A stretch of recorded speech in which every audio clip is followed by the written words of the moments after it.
Narito ang makwelang si Kuya AJ Garces, maghahatid ng mga balitang tampok, usaping patok at talakayang may hugot.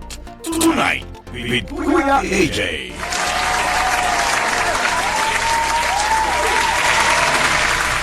Magandang gabi po sa inyong lahat. Kumusta na kayo dyan? At syempre, ngayong gabi ay August 6, 2026. Ngayon po ay araw ng Huwebes. At ngayong gabi ay papapakinggan nyo muli. Mapanood nyo ang Tonight with Kuya AJ! Yan. Ako po inyong lingkod, Kuya AJ Garces. Maglilingkod sa inyo ngayong gabi. At habang kayo ay naghahaponan, probably. Perhaps, yeah, na kayo ay nagkakapagkape, oo. At kasama ang inyong pamilya o kayo ay mag-isa, enjoy. At samahan nyo ako ngayong gabi na pag-usapan ang iba't ibang mga munisipyo, ang ating featured municipality ngayong gabi ng Benguet. Oo, dahil ang Benguet ay meron ngang 13 municipalities. At simula ng Monday, ay pinag-usapan natin at iba-ibang mga munisipyo at anong mga pwede nating pasyalan sa mga lugar na to. No, hindi lang pagkain. Kuya AJ, pagkain na naman, hindi lang yon. Meron ka bang adventure sa about nature, agrotourism, marami pang magagawa. At hindi lang yan, mga kababayan, sa lahat ng pupuntahan nating mga lugar. Hindi lang dito sa ating sa probinsya ng Benguet o sa North Luzon, ay siyempre mararamdaman natin yung warmness ng mga tao. Oo, napaka-warm nila, madaling kausapin, madaling lapitan. Kaya pagbabalik natin maya-maya, ibibigay na muli namin sa inyo ang isa na namang napakagandang munisipyo dito sa probinsya ng Benguet. Magbabalik po ang Tonight with Kuya AJ.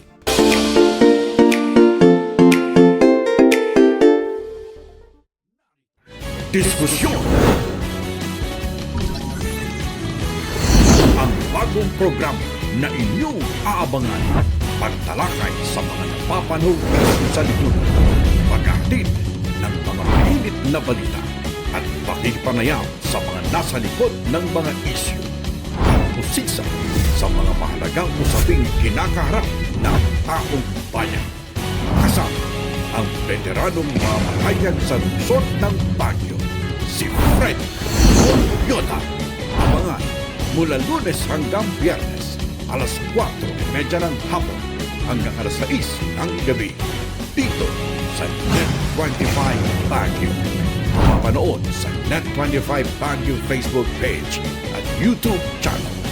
Diskusyon malapit na.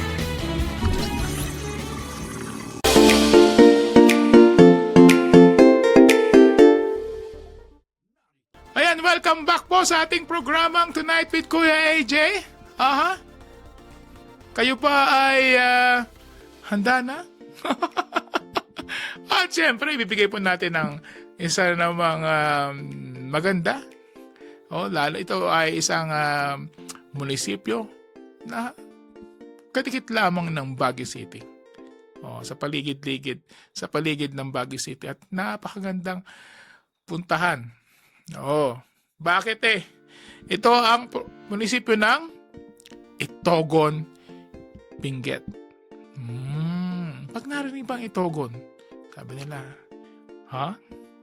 Oo nga no, narinig ko yung Itogon Ano bang meron sa Itogon? Ang Itogon po ay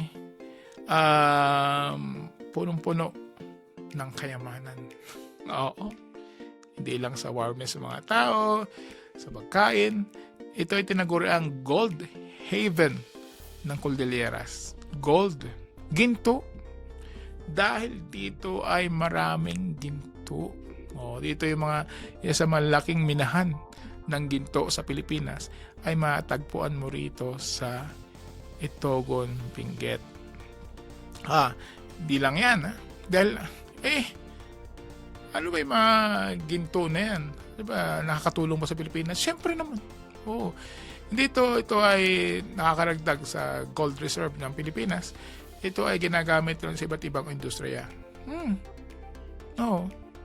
Yung ginagamit sa computer. May mga bahagi po ng computer, lalo na yung mga microchips, ay gumagamit po ng gold. Dahil nga sa resistance sa init at sa tibay. Siyempre. Sa postiso rin sa ngipin din ginagamit. Ginto, ano ba yan? Pero pang Itogon nga po, ay meron itong rich mining history. Napaka-rich niyan. At meron nito mga mountain trails, nature parks. Ito ay napakalapit lang po sa Baguio City. At sa mga adventurers, mga outdoor, at sa mga pamilya na naghahanap ng mga gandang view, pasyal na. Tara na sa Itogon. Isa sa mga natin, sa mga pipicture nating pasyalan sa Itogon. Siyempre, hiking tayo muna, hiking. Ang Mount Ulap. Sa pangalan pa lang, mataas na. Oo. Siyempre, ito ay isa sa mga famous na hiking destination po dito sa bahaging ito ng Cordilleras, ang Mount Ulap. Dahil ito ay puno po, may mga Sea of Clouds din sila. Yung famous na Gungal Rock. Si Kuya AJ kasi di ako masyado sa mga sa mga akit-akyatan sumasakit na tuhod ko Pero yan, yung Gungal Rock. Yan.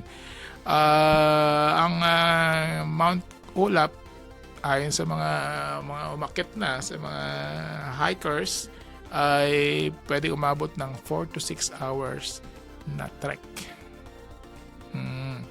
Ito ay manageable na po sa mga beginners. So, mga talagang gusto lang umakyat ng mountains, makakita ng mga Sea of Clouds, ay ito. Yan, subukan nyo ito.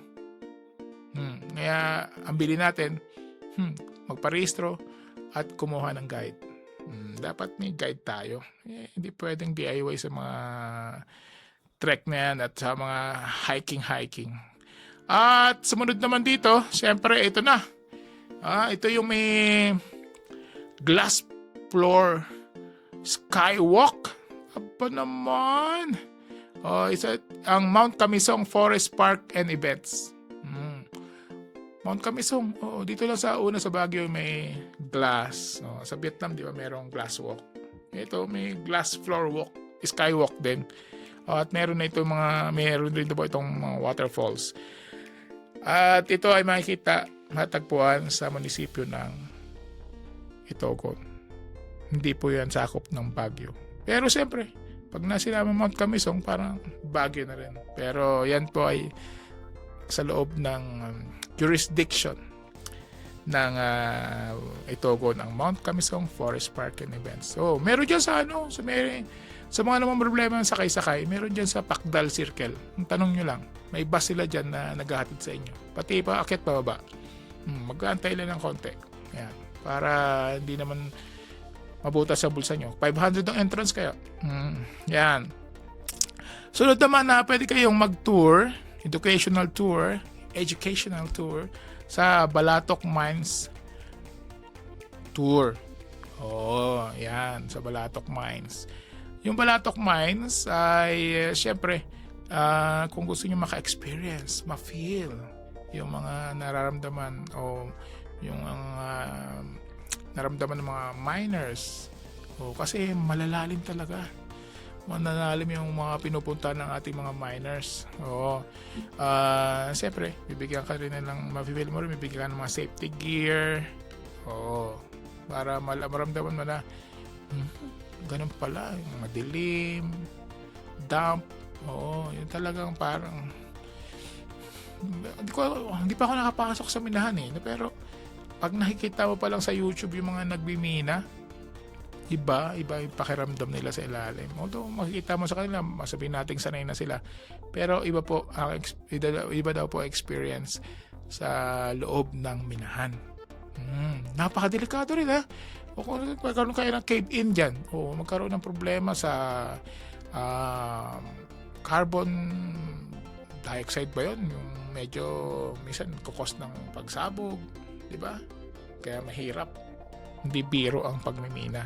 Kaya gusto nyo maranasan o makita man lang o ang dyan sa Balatok Mines Tour, makipag-ugnayan lang po kayo sa munisipyo ng Itogon at nag-guide nila kayo. Di ba? O ito pa, Mount Ugo. Ito ay medyo challenging daw na summit. Roughly mga 2,000 meters above sea level. Pero siyempre, makikita mo yung mga fine forest. Yan. Mga panoramic views. Yan o, di ba? Napakaganda. O, sa mga kababayan natin na mahilig sa mga mountain trek, Itogon is the place to be. Yun. Oo. Mas maganda po nga dyan, gusto nyong baka meron pa silang ibang mga pasyalan, ay punta lang kayo sa Itogon Municipal Hall at makipag-connect kayo. Kundi doon sa mga mga nag-set na mga tours. Kuya AJ, tours ka mo? Oo naman. Pwede kayo makapag-connect sa mga private firms na nag-offer ng kanilang mga services. Pero, kailangan siguraduhin nyo hindi kayo ma-scam.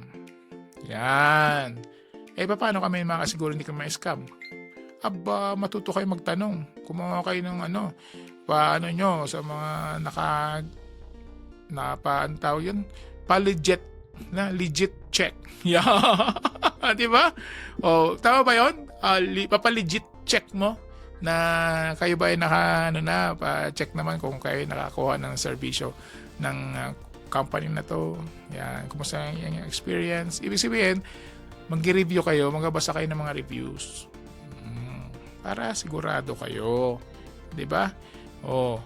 At kailangan nating siyempre, yung safety first. Pag pakiramdam nyo, lalo na kung ang inyong meron kayong concern sa health, wag nang pilitin. Hindi naman nakakabawas ng cute image yung hindi ka nakaakyat ng bundok, di mo natapos yung trail. Pag talaga nag-send na ng message ang inyong katawan na kayo ay hindi na kaya, pwede namang mag-request ng pahinga. Talagang sa araw na yun, talagang you're not in good condition. Lalo na sa mga kababayan natin na medyo may edad na. Di ba? Na sa tingin nyo, magkaroon lang kayo ng problema. Lalo sa mga katry pa lang first time, mas maganda mag-request kayo ng clearance sa inyong doktor. Di ba? Nakakarinig kayo niyan eh. Pa-clearance ka muna ate, kuya, para sigurado ka. Kasi nga, siyempre, pag na-disgrasya kayo habang ginagawa niyo yung trekking, ay hindi lang kayo mapiperwisyo, pati na rin yung enjoyment ng inyong mga kasama. Diba? At mag-aalala pa sila. At hindi lang yan, mga hiking ang Itogon. Magbabalik po kami. Magbabalik ako. Magbabalik po ang Tonight with Kuya AJ. Pagkalipas lamang po ng ilang paalala ng ating himpilan.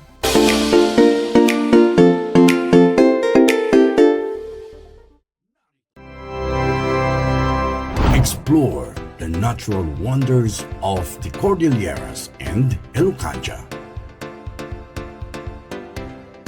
Feel the breeze and beauty of the mountains. Be amazed with the various tourist destinations.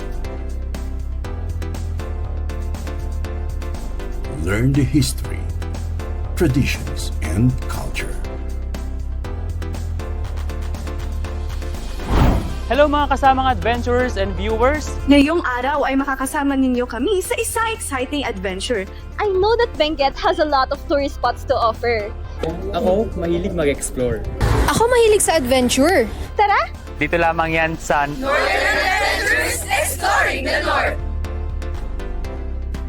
Northern Adventures Exploring the North every Sunday at 5 in the afternoon at Net25 Baguio Facebook page and YouTube channel.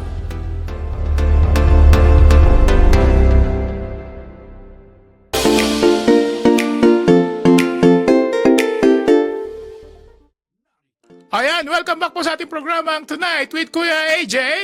At syempre, tutuloy po natin ang usapan ngayon ng ating featured munisipyo ng Benguet ay ang Itogon.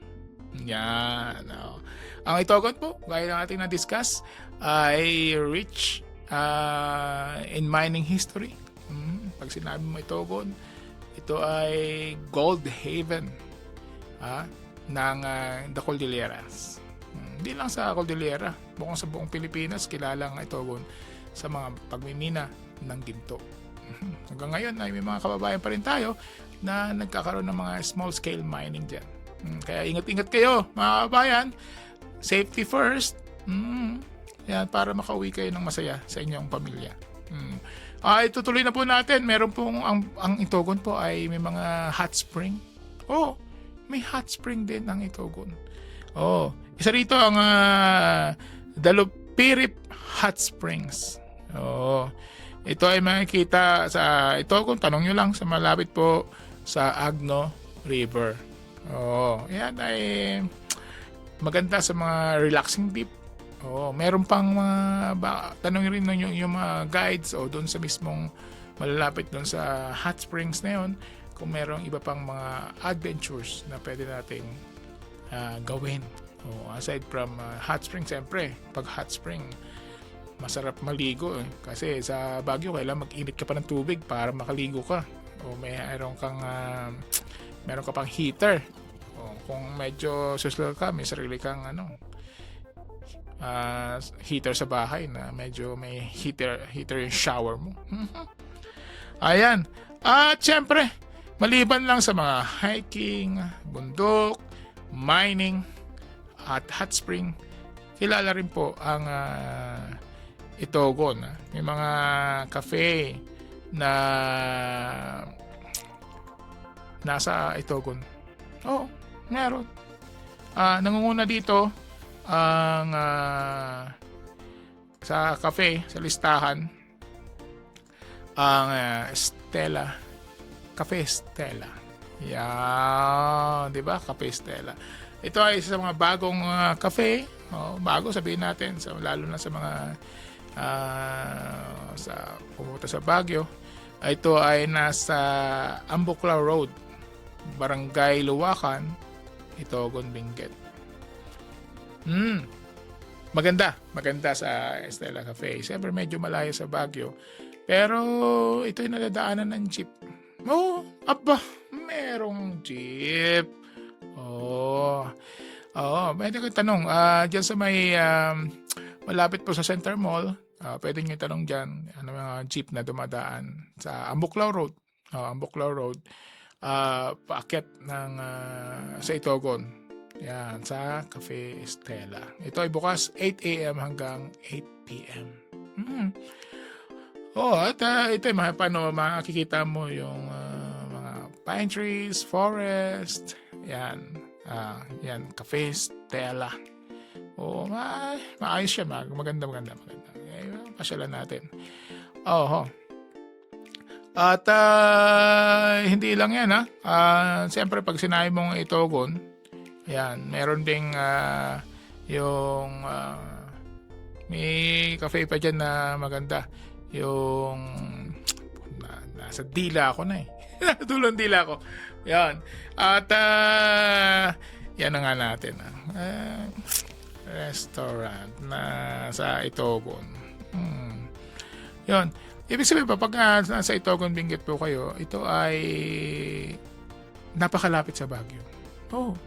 Dahil kung ikaw ay pupunta ng The Mansion.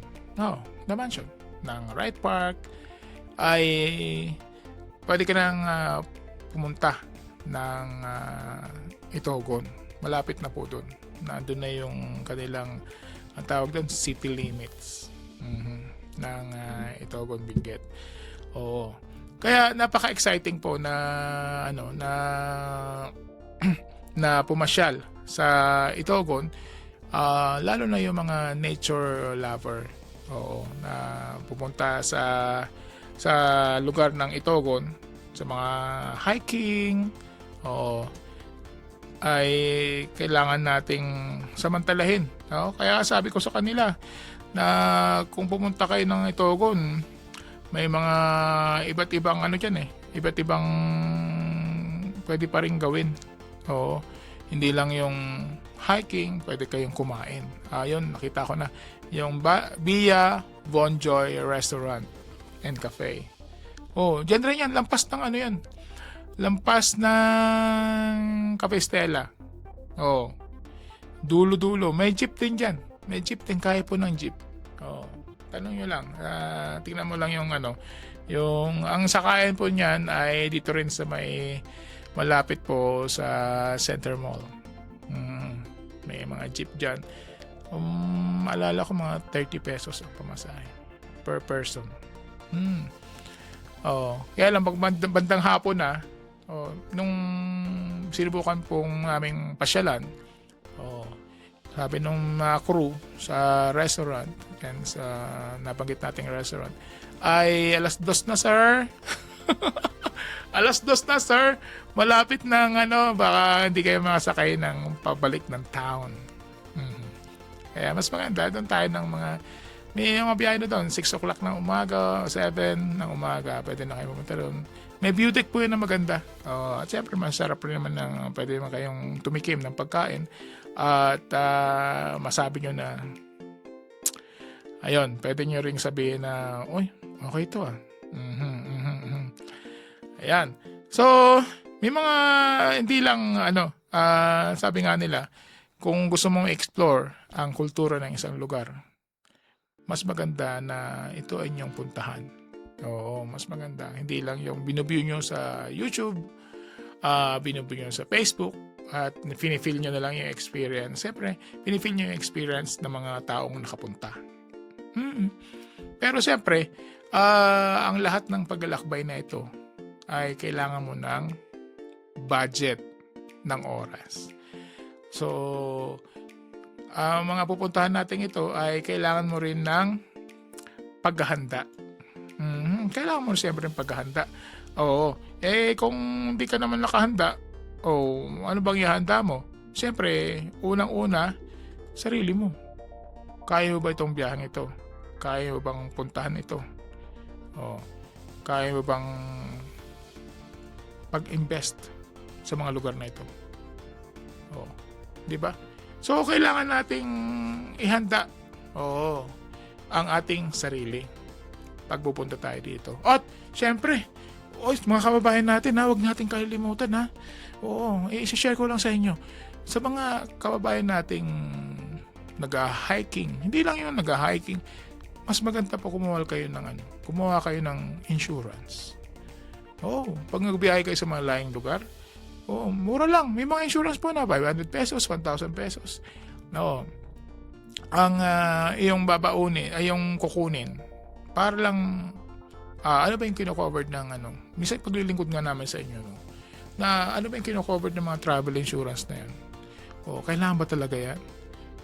Kailangan ba nating kumuha niyan ng mga travel insurance na yan? Dahil sa hindi lang nagbiyahe kayo, umakit kayo ng bundok. Di ba? Pag nasa bundok kayo, mga kabayan, meron kayo may mga siyempre, may mga posibleng mangyari na hindi natin inaasahan. Di ba? Ano 'yon? Mga sample, pwede kayong madulas, mahulog. Di ba? May mga mamimit kayo mga wild animals. Wala namang bear dito sa Pilipinas, no? Pero kailangan pa rin natin mag-ingat, lalo kung kayo may mga allergies, kailangan natin magdala ng mga gamot. Kailangan natin i-secure ang sarili natin at wag yung kalilimutan. 'Di ba? Siyempre, kailangan nating ihanda ang maraming pagkain. Oo naman, siyempre, pag napagod ka, magugutom ka na, no? Oo, siyempre, pag ikaw ay bumabiyahe, kailangan may pagkain, sapat na pagkain, at kasama mo dapat ang iyong family para masaya. Di ba? Oo, at yan na naman. Ang bilis ng oras. Oo, diyan po nagtatapos ang ating programa ngayong gabi. Oo, salamat sa inyong mga sumama sa atin, sa lahat na nag-comment, like, and share sa ating programa ngayong gabi. Hanggang bukas po, Friday, magsama-sama ulit tayo. At pasalamatan pong magpapaalam ang programang Tonight with Kuya AJ. Tonight with Kuya AJ kasama si Aldrin Garces. Patuloy ninyong subaybayan ang mga talakayang tapat, impormasyong dapat at sapat sa panlasa ng taong bayan. Dito lamang sa Net 25 Baguio. Tonight with Kuya AJ.